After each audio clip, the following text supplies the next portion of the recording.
Hello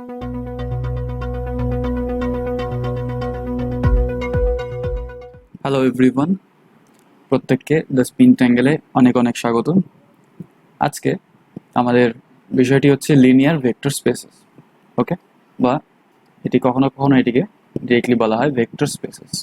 okay, কারণ non linear vector space বলে কোনো ভেক্টর স্পেস হয় না, তাই যা হয় যেটা ভেক্টর স্পেস সেই ভেক্টর স্পেসকে বলা হয়েছে linear vector space.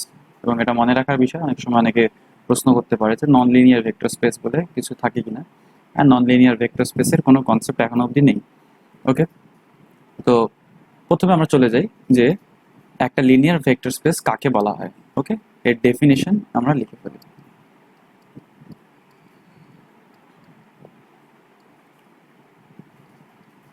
A linear vector space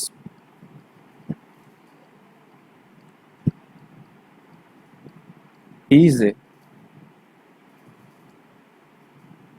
mathematical space in which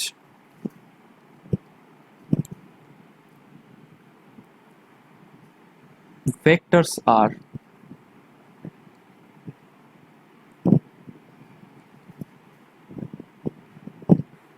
added with each other. এটি প্রথম শর্ত। দ্বিতীয়,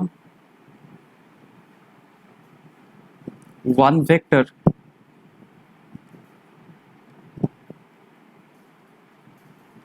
can be subtracted from another vector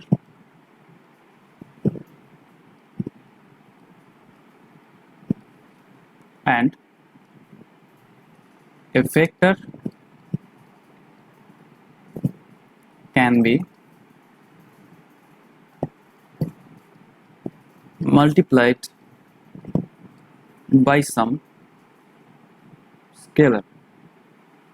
ওকে, এটি হচ্ছে ডেফিনিশন।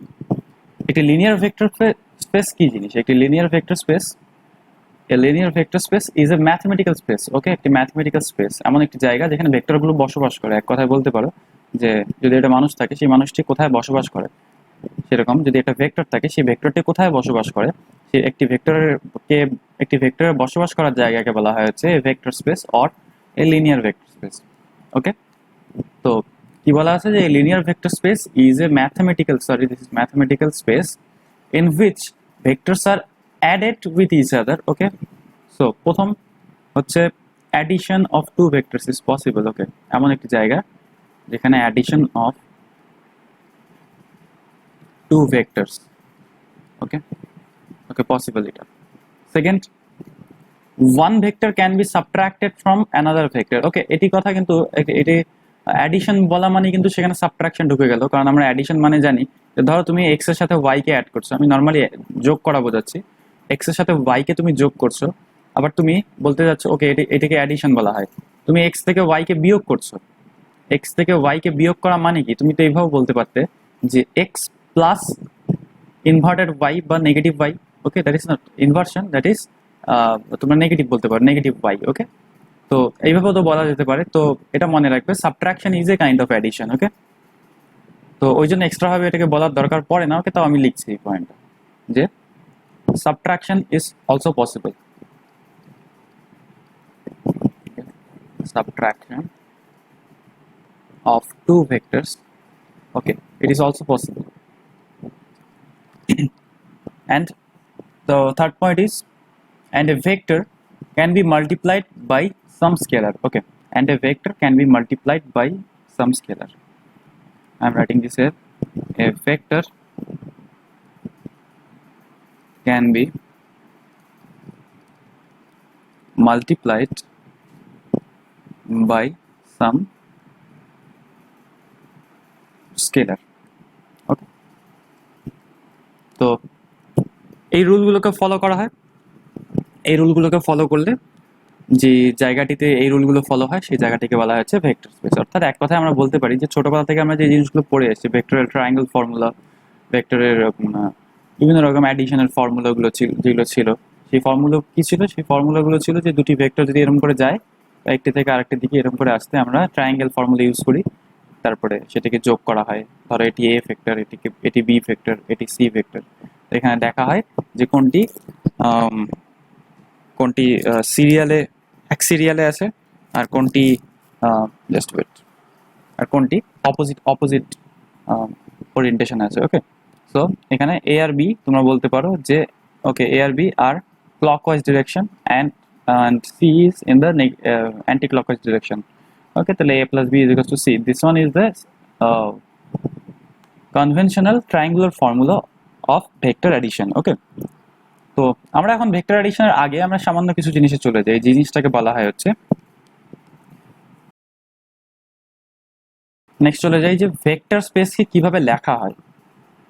ওকে, ভেক্টর স্পেসকে লেখার সিস্টেম হচ্ছে আর দেওয়া হয়, আর এর মাথায় n দেওয়া হয়। Okay, this is the conventional writing system of a vector space. Okay, in which n is what is the dimension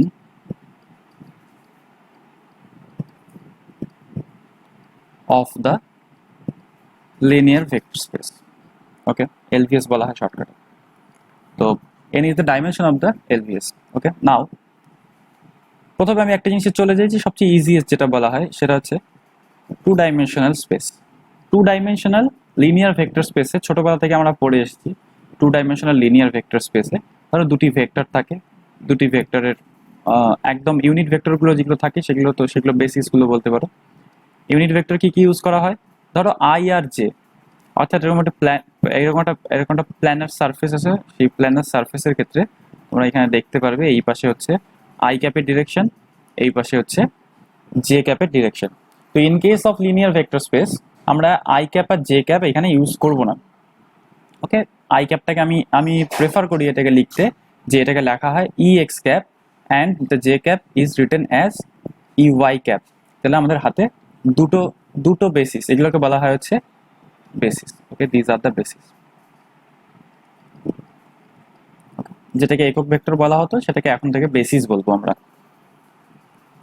ওকে, তার মানে এক কথায় বলতে পারি যে এই বেসিসগুলোই কিন্তু ইউনিট ভেক্টরের মতন আচরণ করে।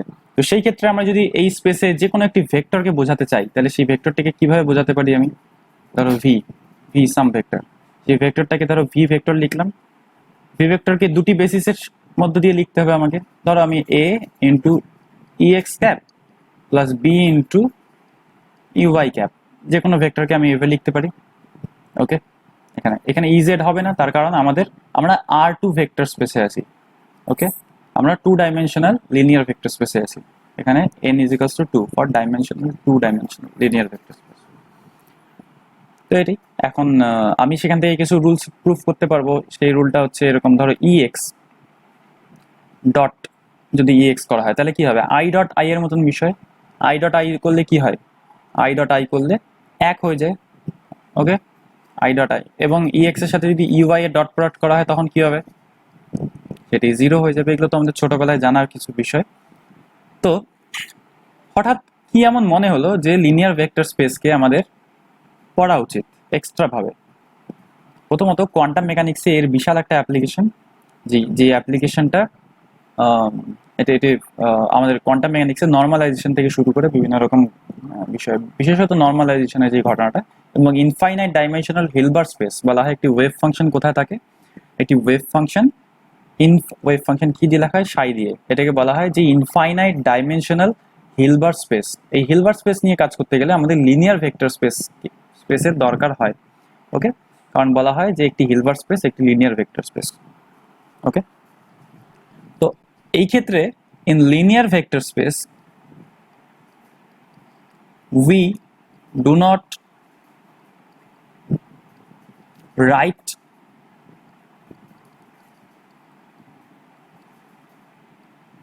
vectors directly. ওকে, যেরকম করে আমরা ছোটবেলা থেকে যে ভেক্টর লেখা শিখে এসেছিলাম আমরা সেইভাবে এই লিনিয়ার ভেক্টর স্পেস পড়ার সময় সেটি আমরা লিখবো না। আমরা তাহলে কিভাবে লিখবো, আমরা লিখবো সাধারণ একটা জিনিস তোমাদের বলে দিই। ইন কেস অফ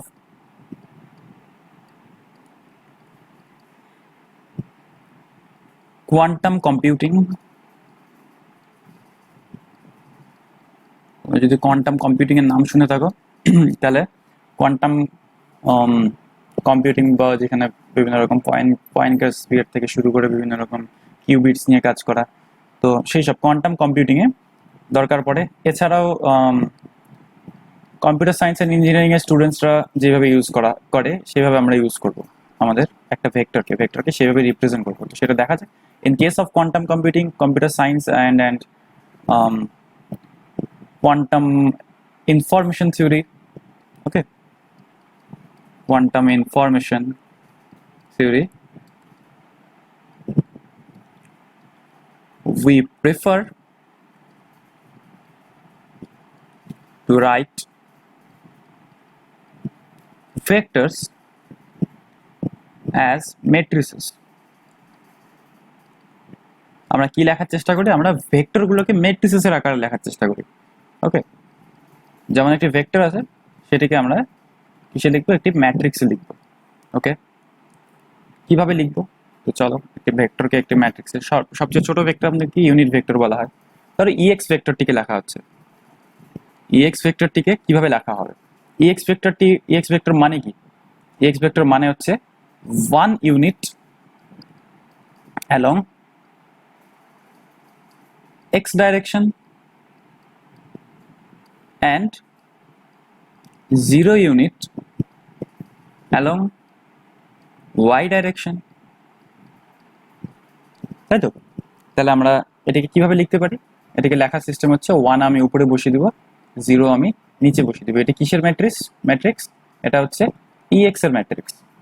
সিমিলারলি এটাকে যদি গ্রাফে যদি প্লট করে দেখা যায়, তাহলে এরকম করে যদি দেখা যায়, ধরো এই পাশে x অ্যাক্সিস, এই পাশে y অ্যাক্সিস। ওকে, তাহলে এখান থেকে যদি এক ঘর যদি দেখা হয়, এই এক ঘরটা কি? এটি হচ্ছে EX ক্যাপ। ধরো এটা মিনিমাম এক ঘরের থেকে ছোট ঘর আমি নিতে পারবো না। ওকে, তাহলে আমি এই পয়েন্টটা কোঅর্ডিনেট কত?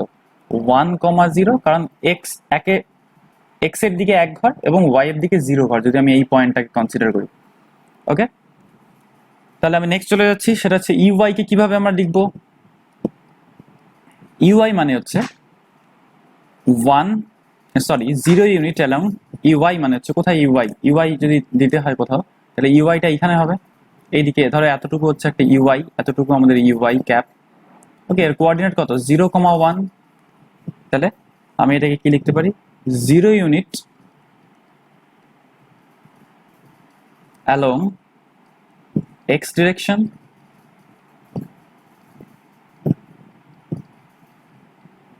and 1 unit along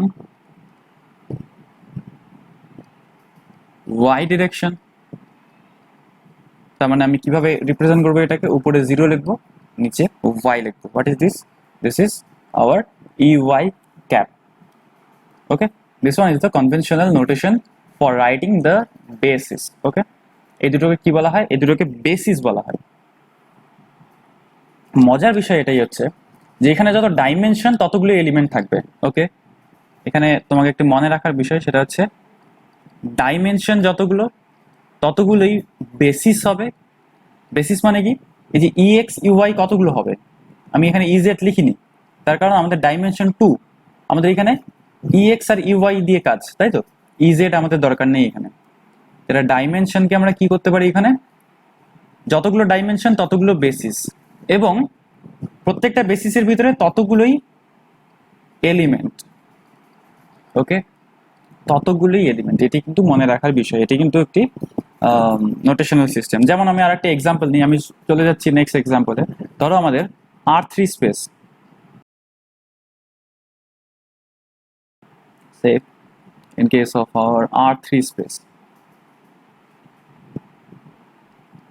R3 space মানে R3 linear vector space. Okay, 3-dimensional linear vector space, 3-dimensional linear vector space. That means n এর ভ্যালু কত এখানে? 3। আচ্ছা, n এর ভ্যালু যদি 3 হয় তাহলে কতগুলো বেসিস হওয়া উচিত আমার? 3টে বেসিস। EX, কারণ এখনই লেখালাম যতগুলো ডাইমেনশন ততগুলো বেসিস, তার মানে EX EY and EZ 3টে বেসিস আমার। আচ্ছা, 3টে বেসিসকে আমি কিভাবে বোঝাবো তাহলে? এখন এর ভিতরে এলিমেন্ট কতগুলো হবে? এলিমেন্ট কিন্তু 3টে করে হবে, কারণ দেখো লক্ষ্য করো যতগুলো ডাইমেনশন ততগুলি কিন্তু এলিমেন্ট আবার। অর্থাৎ এর আগেবার আমার 1 0 0 1 এসব ছিল, এখন 3টে এলিমেন্ট আছে ভিতরে। ওকে, এই 3টে এলিমেন্ট কি কি? তো চলো আমি দেখে নিই, একটু গ্রাফিক্যালি একটু প্লট করি। ধরো এটি হচ্ছে এক্স অ্যাক্সিস, এটি ওয়াই, এটি জেড। ওকে, তাহলে এই অ্যাক্সিসে আমি সবচেয়ে ছোট ঘরটা নিলাম, এটার নাম ধরো ইএক্স ক্যাপ। তাহলে এই পয়েন্টের কোঅর্ডিনেট কি হবে? এই পয়েন্টের কোঅর্ডিনেট হবে হচ্ছে 1 0 0। তার মানে এখানে 3টে এলিমেন্ট কি কি হবে? 1 0 0। আচ্ছা, ওয়াই অ্যাক্সিসে একটা ছোট বেসিস কি কেমন হবে? ধরো এটা হচ্ছে ইউআই ক্যাপ, একটা সবচেয়ে ছোট ঘর ওয়াই অ্যাক্সিসে। তাহলে এই পয়েন্টের কোঅর্ডিনেট কত হবে? এই পয়েন্টের coordinate 0 1 0। That means the elements will be 0 1 0, and hence therefore I am moving to the EZ. EZ is what? EZ is the Z directional, say it is unit basis or unit. These are the basis. Okay, these are the basis. You have to remember each and every time. You have to remember these are the basis, not we are calling this, these are the unit vectors, because we are converting ourselves from the conventional vector study to an approach towards matrix study. Okay, so there will be EZ will be what? This point, the coordinate of this point will be 0 0 1, তার মানে 0 0 1। এটা হচ্ছে এই বেসিসের ক্ষেত্রে। এখন মজার বিষয় এটি হচ্ছে যে যদি আমি বলি যে আর এন অর্থাৎ এন ডাইমেনশনাল হাইপার স্পেস যদি নেওয়া হয়, যখন কোনো 3 ডাইমেনশনালের উপরে যখন কোনো স্পেস চলে যায় তখন কিন্তু সেটি হাইপার স্পেস বলা হয়। ওকে, হাইপার স্পেস একটি পপুলার বইও আছে মিশিও কাকুর, বইটির নাম হচ্ছে হাইপার স্পেস, একটা বইয়ের নাম। যদি কারো মনে হয় যে ফিজিক্স পড়তে ভালো লাগে তাহলে হাইপার স্পেস বইটি পড়তে পারো, ভালো ভালো বই, মিশিও কাকু, সুন্দর সুন্দর গল্প আছে ভিতরে। ওকে, তো যাই হোক, n dimensional hyperspace, why I have called it hyperspace? Because there are more than 3 dimensions. Okay, that's why I have called it hyperspace. n dimensional hyperspace যদি হয় তাহলে আমি স্পেস কে কিভাবে লিখবো? r power n, that means here dimension is what? How much dimension? Dimension is n, তার মানে আমাদের কতগুলো বেসিস হবে? n সংখ্যকই বেসিস হবে, এবং প্রত্যেকটা বেসিসে এলিমেন্ট কত হবে? n সংখ্যকই হবে। তার মানে আমি এই ক্ষেত্রে কি লিখতে পারি? আমাদের প্রথম basis, say I am writing this E1, এখন XYZ দিয়ে লিখে আমি তাল পাবো না এখানে যেহেতু। ওকে, তার মানে E1 লিখলাম একটা বেসিস। E1টা কেমন হবে? এরকম, যেখানে এলিমেন্ট প্রথমটা কত? 1, তারপরে সবগুলো 0। কতগুলো 0 হবে এখানে? n সংখ্যক। Okay, up to n। And second basis কি হবে আমাদের? E2 cap, say I am writing this E2 cap. Okay, E2 ক্যাপটা কত হবে? প্রথমটা 0, তারপরটা 1, এরকম করে এই যে চলতে থাকবে up to n terms. n terms, write down terms here. Okay, terms, and here will be an extra terms will be what? And I'm writing this here. E3 will be what? E3 will be, say it is 0 0 1, and the other terms are all 0 up to n terms. এবং এই জিনিসটা কত দূর অবধি চলতে থাকবে? E1 E2 E3 এরকম কত দূর অবধি চলতে থাকবে? En অবধি, কারণ আমাদের বেসিস সংখ্যাও কিন্তু n। এখানে এই E1 E2 E3 এগুলো কি? এগুলো হচ্ছে বেসিস। ওকে, এটা বেসিস একটা, E2 একটা বেসিস, E3 একটা বেসিস, এরকম করে E1 একটা বেসিস অলসো। এলিমেন্ট কি? এলিমেন্ট হচ্ছে ভিতরের সংখ্যাগুলোকে এলিমেন্ট বলা হয়। ওকে, এরকম করে n সংখ্যক এলিমেন্ট থাকবে, n সংখ্যক বেসিসও থাকতে হবে কিন্তু। That means our last basis will be En। Okay, তো এটাই ছিল হচ্ছে প্রথম এখন থেকে শর্ট ভিডিও দেওয়া শুরু করছি আমি লিনিয়ার ভেক্টর স্পেসের। এটি হচ্ছে ইন্ট্রোডাক্টরি একটা পার্ট। নেক্সট ভিডিওতে আমরা আরো আলোচনা করব লিনিয়ার ভেক্টর স্পেস নিয়ে। ওকে, সো থ্যাংক ইউ।